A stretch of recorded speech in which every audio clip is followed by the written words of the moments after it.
জীবিকা নির্বাহের জন্য মানুষ কত কিছুই না কাজ করে।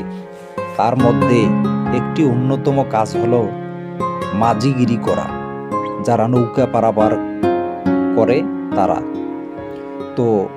তারা যে কত কষ্ট করে, পরিশ্রম করে, এটা আসলেই যারা কষ্ট করে শুধু একমাত্র তারাই বুঝতে পারে যে কষ্টটা কতটুকু। তো তার মধ্যে আরেকটি অন্যতম কাজ হলো যারা জাহাজে লোড এবং আনলোড করে, তারাও অনেকটা পরিশ্রম করে। এই পরিশ্রমের মাধ্যমে তাদেরকে অনেকটা পথ পাড়ি দিতে হয়। দুমুঠো দুবেলা ভাতের জন্য তারা কতই না পরিশ্রম করে। এই পরিশ্রমের টাকা দিয়ে তারা ছেলে মেয়ে এবং স্ত্রী সন্তানদেরকে নিয়ে অনেকটা কষ্টে জীবনযাপন করে। আসলে তারা যে কতটুকু কষ্ট করে শুধু আশেপাশের লোকগুলোই সেটা দেখতে পায় এবং বুঝতে পারে। যারা এই কষ্টগুলো করে তাদের আসলে ঝড় বৃষ্টি সবকিছুই তাদেরকে সহ্য করতে হয়, এবং তারা এই যে কষ্ট, পরিশ্রম,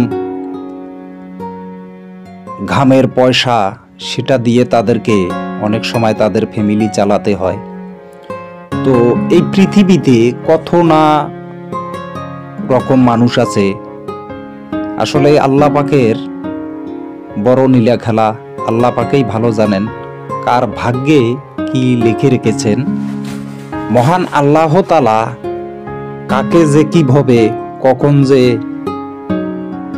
ধনী থেকে গরিব, গরিব থেকে বড়লোক বানাবেন, একমাত্র মহান আল্লাহ তাআলাই ভালো জানেন।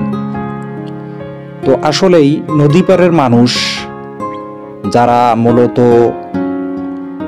নদীর আশেপাশে বসবাস করে, তারা আসলেই সবসময় একটু অন্যরকম কষ্টেই থাকে। এটা স্বাভাবিক, এটা অস্বাভাবিকের কিছুই না। তো তবে একটা জিনিস, যে যারা নদী পারাপার হয় তাদের কিন্তু একটা অন্যরকম একটা ঝামেলা পোয়াতে হয়। অনেক সময় বাতাস হলে সেই বাতাসের মধ্যে অনেক সময় নৌকা পারাপার বন্ধ থাকে, অপেক্ষা করতে হয়, অনেক সময় তাদের দেরি হয়ে যায়। তো এই জন্যে তাদেরকে দীর্ঘ সময় অনেকটা অপেক্ষা করতে হয়।